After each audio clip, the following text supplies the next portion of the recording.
Last year আমরা যখন iPhone launch করলো আইফোন 10 এবং সেখানে দেখলাম আইফোনের ওপরে একটা সুন্দর নচ রয়েছে এবং অ্যাপেল সেটা ডিসক্রাইব করলো যে আমরা নচ রেখেছি এইচ টু এইচ ডিসপ্লের জন্য এবং ওখানে একটা ফেস আইডি রাখার জন্য একটা সেন্সার, যেটার জন্য আপনার ফেস দিয়েই ফোনটা আনলক হবে। এবার ব্যাপারটা হচ্ছে কি, অ্যাপেল হয়তো তখন ভাবেনি যে এই নচটাই পরে একটা বড় ট্রেন্ড তৈরি হয়ে যাবে।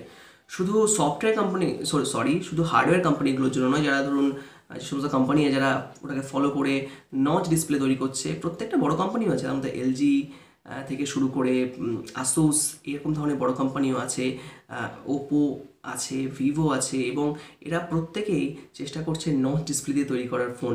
এবার এখানে প্রশ্নটা হচ্ছে, তাহলে গুগল কেন পিছিয়ে থাকবে? গুগল যে নতুন অপারেটিং সিস্টেম লঞ্চ করছিল যার নাম হবে অ্যান্ড্রয়েড পি, যার পি পি মানে কী হবে জানি না, পনির হবে কি না, কারণ ইন্ডিয়ার নাম তো এখনও নেওয়া হয়নি।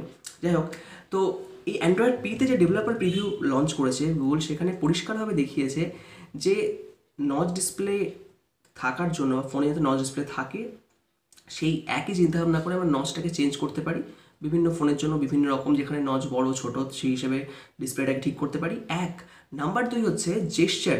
আমরা দেখেছি আইফোন 10-এ যেখানে কোনো রকম বাটন নেই, জাস্ট জেস্চার দিয়ে সোয়াইপ আপ করে আমরা পুরো অপারেশনটা করি। এখানেও অ্যান্ড্রয়েড সেই সেম জিনিসটা করছে, নেভিগেশন বার নিয়ে আসছে, যার ফলে নেভিগেট করেই আমরা উইদাউট বাটন আমরা ফোনটাকে ইজিলি ব্যবহার করতে পারি। আরও দুটো নতুন পার্ট আসছে, সেটা হচ্ছে যে ফার্স্ট অফ অল যেখানে যা নেটওয়ার্ক সিগন্যালগুলো যেখানে দেখায় ওটাকে চাইলে আমি বন্ধ করে রাখতে পারি, নেটওয়ার্ক সিগন্যাল কোনোভাবে দেখাবে না।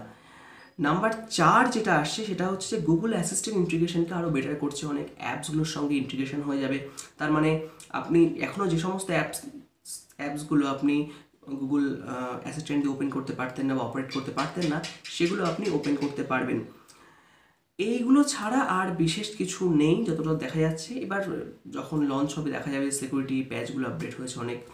এবার আমার কথা হচ্ছে, তাহলে কি গুগলের মধ্যেও সেই ক্রিয়েটিভিটি চলে গেল? অ্যাপেলকে কপি করতে হচ্ছে বা অ্যাপেল আইওএসকে কপি করতে হচ্ছে, এবং যেটা দুটো সম্পূর্ণ different platform Android and Apple, সেখানে গুগল কি তার ক্রিয়েটিভিটি হারিয়ে অ্যাপেলকেই কপি করা বা অ্যাপেলকে ফলো করা শুরু করলো?